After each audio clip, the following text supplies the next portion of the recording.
میرے واجب الاحترام معزز بھائیوں دوستوں بزرگوں، آج میں نے اس مختصر سے وقت میں دو عنوانوں پر مختصر سی بات کرنی ہے۔ سب سے پہلے تو گزشتہ ہفتے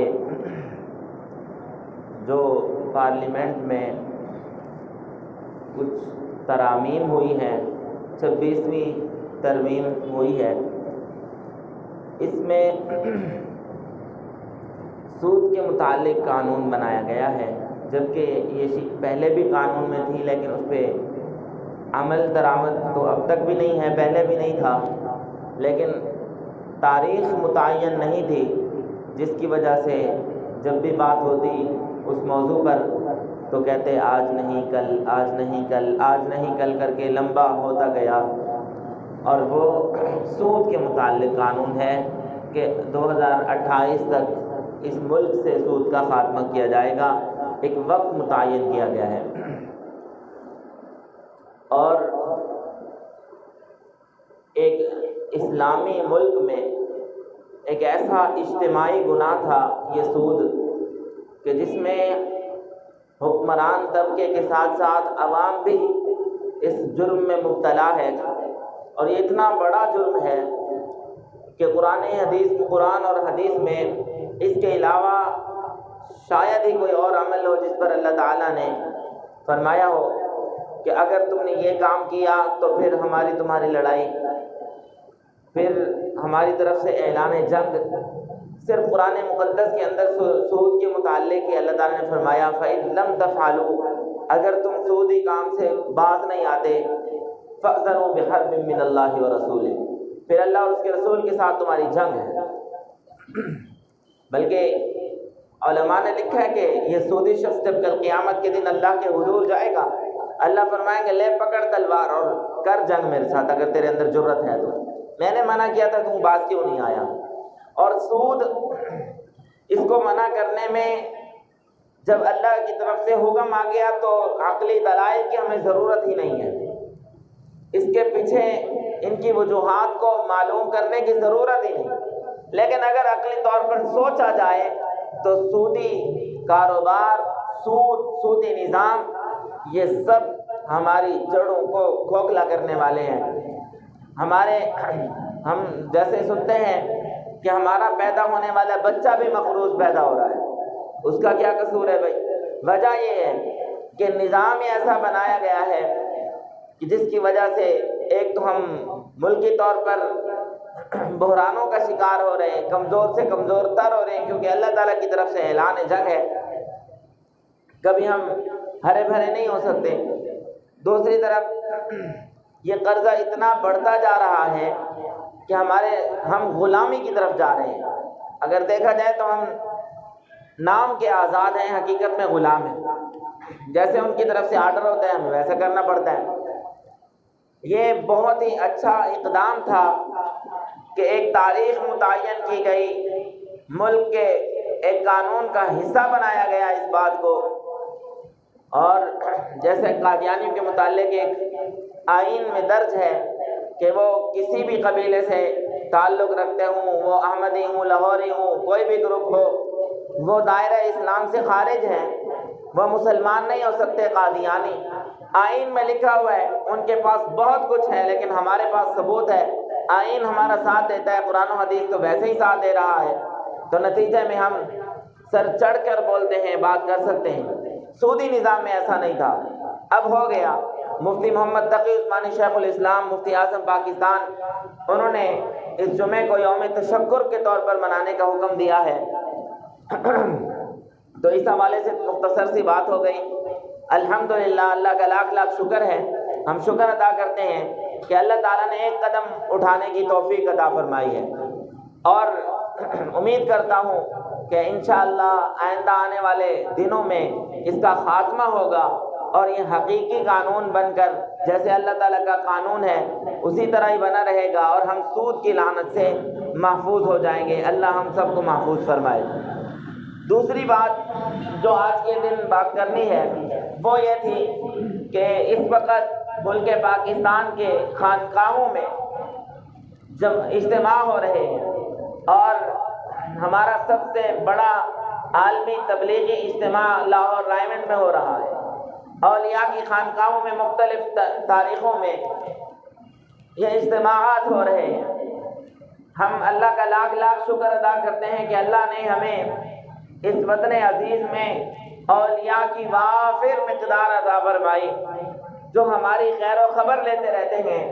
ہم اتنے کمزور سست ہو گئے کہ ہم خود چل کر جانے کے لیے تیار نہیں، وہ تاریخیں دے کے ہمیں بلا لیتے ہیں، یہ ان کا احسان ہے، اللہ کا فضل ہے کہ اللہ تعالیٰ وہ چاہے کسی بھی مرکز میں ہو، وہ رائمنڈ میں ہو، وہ اولیاء کی خانقاہوں پہ ہو، وہ علماء کی کسی جماعت، علماء کی کوئی مجلس ہو، یہ سب اولیاء اللہ ہیں، ان کے پاس بیٹھنے والے کبھی بدبخت نہیں ہو سکتے۔ انسانی طبیعت میں فطرتاً اللہ تعالیٰ نے جذب کرنے کی ایک صلاحیت رکھی ہے۔ جب یہ کسی بندے کے ساتھ بیٹھتا ہے، ظاہراً کوئی اسباب نہیں ہوتے، لیکن اپنے ساتھ بیٹھنے والے کا اثر طبیعت بڑا جلدی قبول کرتی ہے، یہ انسانی فطرت ہے۔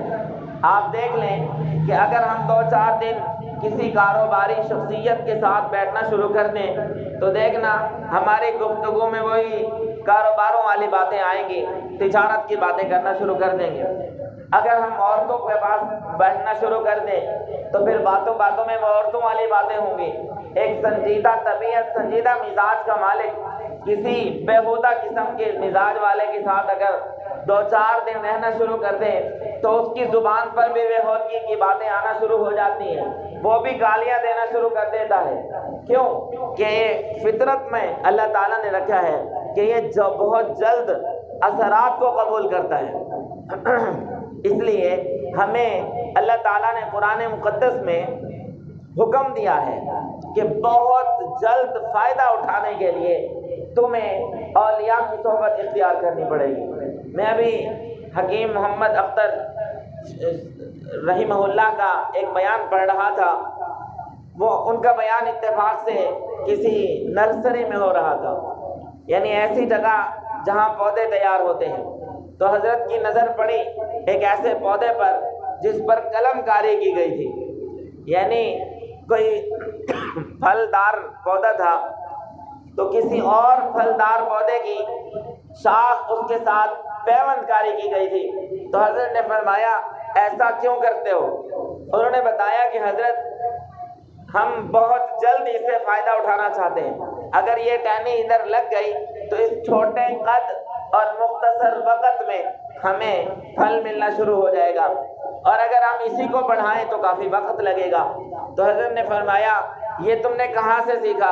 انہوں نے کہا حضرت یہ ہماری سائنس بتاتی ہے کہ قلم کاری، پیوند کاری کی جائے تو ہم بہت جلد نفع اٹھا سکتے ہیں۔ تو حضرت فرمانے لگے یہ 1400 سال پہلے اللہ تعالیٰ نے بھی ہمیں بہت زیادہ اور بہت جلد فائدہ اٹھانے کا ایک طریقہ بتایا۔ فرمایا یا ایھا الذین آمنوا اتقوا اللہ وکونوا مع الصادقین، لوگو تم متقی بن جاؤ، تم پرہیزگار بن جاؤ، تم اللہ سے ڈرنے والے بن جاؤ، اللہ اور اس کے رسول کے احکامات کے مطابق زندگی گزارنے والے بن جاؤ۔ وکونوا مع الصادقین، اگر تم چاہتے ہو کہ بہت جلد فائدہ اٹھانے والے بن جائیں، بہت زیادہ فائدہ اٹھانے والے بن جائیں، تو تم صادقین کی معیت اختیار کرو، ان کی صحبت اختیار کرو، ان کے پاس جا کے بیٹھو۔ ان کے پاس جا کے بیٹھنا یہ تمہیں بہت زیادہ فائدہ دے گا، یہ قرآن مقدس ہمیں بتا رہا ہے۔ اسی طرح وہاں سمجھے پیوند کاری ہوتی ہے، ایک کمزور دل جب کسی مضبوط دل کے ساتھ تعلق جوڑتا ہے تو اس میں بھی طاقت آنا شروع ہو جاتی ہے۔ ایک ایسا دل جس میں دنیا کی محبت ہوتی ہے وہ انتہائی بیکار ہو چکا ہوتا ہے۔ ایسے دل کے ساتھ جب ملتا ہے جس دل میں اللہ کی مضبوط محبت ہوتی ہے تو اس کی کمزوری دنیا کی محبت ختم ہو کر اللہ کی محبت اور طاقت آنا شروع ہو جاتی ہے۔ قرآن مقدس کے بعد اگر احادیث مبارکہ کا مطالعہ کریں تو رسول اللہ صلی اللہ علیہ وسلم کی بے شمار احادیث ہمیں ملتی ہیں صحبت اختیار کرنے کے، معیت اختیار کرنے کے، کہ تم لوگ اچھوں کی صحبت میں بیٹھو، اگر اچھوں کی صحبت میں بیٹھو گے تو اچھے بن جاؤ گے، بروں کی صحبت میں بیٹھو گے تو برے بن جاؤ گے۔ میں غور کرتا ہوں کہ سب سے اونچا ولایت کا مقام مقام صحابیت ہے۔ انبیاء کے بعد، نبوت کے بعد اگر سب سے اونچا مقام ہے تو وہ صحابیت کا مقام ہے۔ صحابیت، یہ صحابی، یہ صحبت سے بنا ہے۔ کسی کے ساتھ بیٹھنے کو صحبت کہتے ہیں کہ میں اس کی صحبت میں بیٹھا، میں اس کے ساتھ رہا، تو یہ مقام صحابیت جو اللہ نے صحابہ کرام کو عطا فرمایا، یہ کسبی نہیں، یہ وہبی تھا۔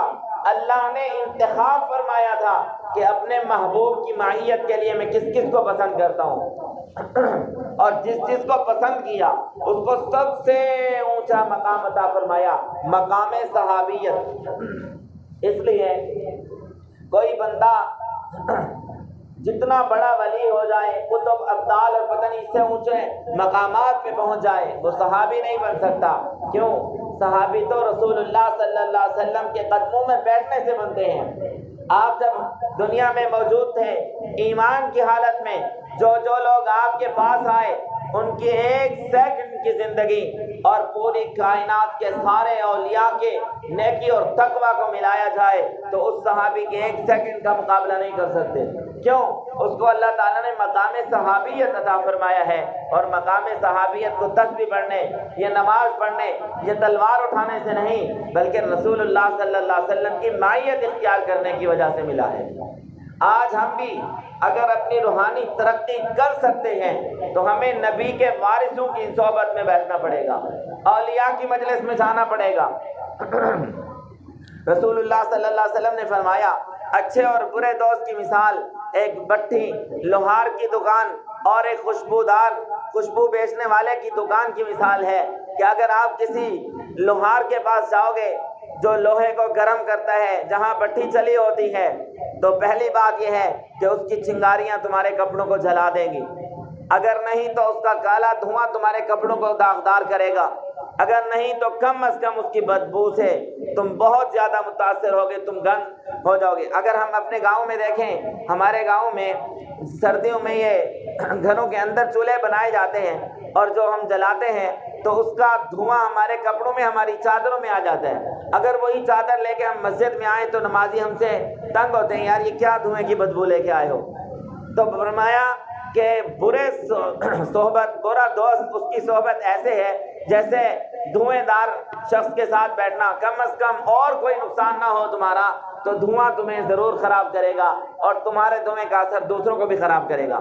جبکہ اچھے دوست کی مثال فرمایا ہے وہ ایک خوشبو بیچنے والے کی طرح ہے، جب آپ اس کے پاس جاؤ گے، خوشبو بیچنے والوں کا مزاج بھی خوشبودار ہوتا ہے، وہ کم از کم آپ کو تحفہ دے گا، اگر تحفہ اس نے نہیں دیا خوشبو لگا دے گا، اگر اس نے خوشبو نہیں بھی لگائی تو کم از کم اس کی جب تک دکان میں آپ بیٹھے رہو گے تو آپ کو خوشبو پہنچتی رہے گی، اس سے فائدہ ہوگا ہی ہوگا۔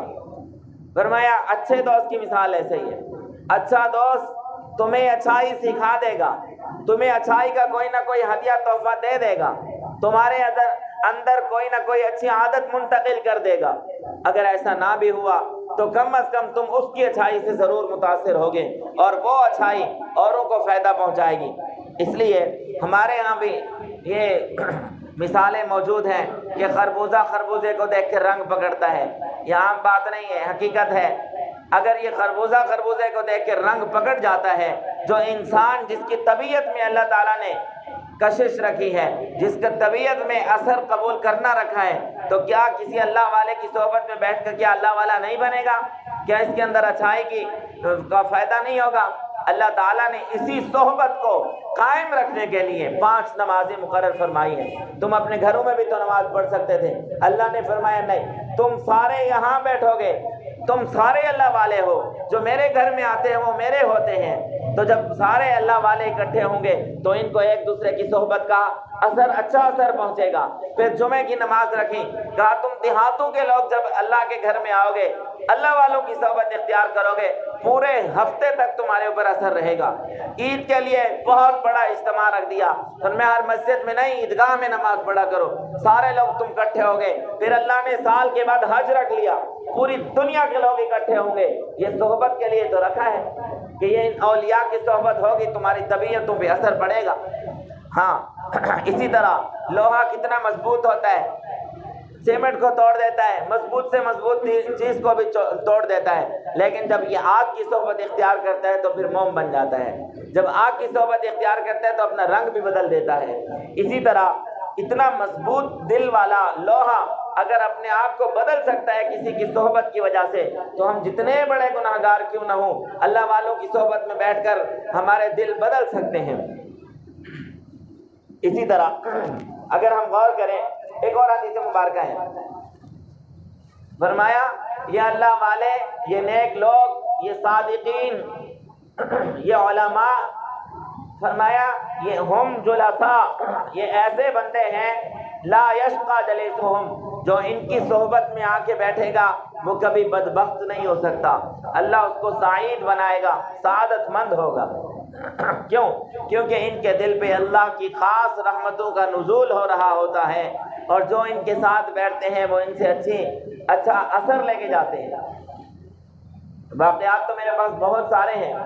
ایک واقعہ، عبید بن عمیر ایک تابعی تھے، مدینہ منورہ میں وہ درس دیا کرتے تھے مسجد نبوی شریف میں بیٹھ کے، اور عبداللہ ابن عمر رضی اللہ تعالیٰ عنہ صحابی رسول ہیں، یہ بھی ادھر موجود ہوتے تھے۔ ان کی زبان سے نکلنے والے جملے اتنے پر اثر ہوتے تھے کہ کتابوں میں لکھے عبداللہ ابن عمر رضی اللہ تعالیٰ عنہ اس کی خطاب سن کر متاثر ہوتے تھے، روتے تھے، کئی دیر تک روتے رہتے تھے۔ ایک شخص تھا اس زمانے میں، اس کی بیوی بہت زیادہ خوبصورت تھی، اور ایک مرتبہ وہ شیشے کے سامنے گئی اور اپنے شوہر کو کہنے لگی کہ میرا حسن اللہ نے اتنا دیا ہے مجھے حسن کہ دنیا میں کوئی ایسا شخص بتا دو جو میرے حسن سے متاثر نہ ہو۔ وہ شخص عبید بن عمیر جو تابعی تھے، ان کی صحبت میں بیٹھنے والا تھا، ان کی مجلس میں درس سنا کرتا تھا۔ اس نے کہا اور کوئی نظر آئے نہ آئے، عبید بن عمیر ایسا شخص ہے کہ آپ کے حسن کو دیکھ کے متاثر نہیں ہو سکتا۔ اس نے کہا ذرا اجازت دے دو، دیکھنا میں اس کو بھی پھسلا کے لے آؤں گی۔ پتہ نہیں وہ کس موڈ میں بیٹھا تھا، اس نے کہا چل ٹھیک ہے۔ تو یہ مسجد نبوی شریف کے دروازوں کے قریب گئی اور ان کو اشارہ کیا، پیغام بھیجا کہ جناب میں نے کوئی علیحدگی میں مسئلہ پوچھنا ہے۔ تو حضرت علیحدگی میں گئے تو اس نے اپنا پردہ ہٹا لیا، کتابوں میں لکھی ہوئی بات ہے، اور اشاروں میں گناہ کی طرف متوجہ کیا۔ تو اس نے فرمایا اللہ سے ڈرو، کیا کر رہی ہو، تمہیں اللہ کا خوف نہیں ہے؟ اس نے کہا نہیں حضرت، میں آپ پہ فریفتہ ہو گئی ہوں، لہذا آپ کو میری دعوت قبول کرنی پڑے گی۔ تو اس نے فرمایا اچھا ایسے ہے، میرے چند سوالوں کا جواب دے دو، اگر جواب صحیح دے دیے تو میں آپ کی دعوت قبول کر لوں گا۔ کہا کیا سوال ہے؟ کہا اگر اسی وقت موت کا فرشتہ آ جائے تو آپ اس گناہ پر راضی ہوں گے؟ کہا ہرگز نہیں ہوں گے۔ کہا قبر میں جب فرشتے حساب کتاب لینے آئیں گے اور ان کے ہاتھوں میں ہتھوڑے ہوں گے تو کیا آپ اس وقت اس گناہ پہ راضی ہوں گے؟ کہنے لگے نہیں ہرگز نہیں۔ کہا اچھا ٹھیک ہے، جب قیامت کے دن اللہ کے سامنے جائیں گے اور اعمال نامے پیش کیے جا رہے ہوں گے اور لوگوں کے اعمال پیش کیے جا رہے ہوں گے ساروں کے سامنے، بتاؤ تم اس وقت راضی ہوگی کہ سب کے سامنے تمہارا یہ گناہ پیش کیا جائے؟ کہا نہیں ہرگز نہیں۔ کہا اچھا جب اللہ کے سامنے ملاقات ہو رہی ہوگی تو اس وقت کیا تم اس بات پہ راضی ہوگی کہ تمہارا گناہ پیش کیا جائے اور اللہ کی نظر رحمت سے تم دور ہو جاؤ؟ کہا ہرگز نہیں۔ کہا پھر تم خوف خدا کر لو اور اللہ سے ڈرو، ایسا نہ کرو۔ وہ چلی گئی یہاں سے، جب گھر گئی تو اس نے پوچھا کہ کیا ہوا؟ کہا بس جب مرد نیک بن سکتے ہیں تو عورتیں کیوں نہیں بن سکتی؟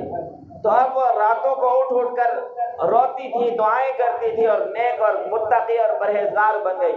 کتابوں میں لکھا ہے کہ ایک ایسی عورت جو ایک بہت بڑے ولی جو مدینہ طیبہ مسجد نبوی شریف کے محدث کو پھسلانے کی جرت رکھتی تھی، چند منٹ کی اس کی صحبت اگر اس کو میسر آئی تو وقت کی ولیہ بن گئی۔ کیا ہم نہیں بن سکتے؟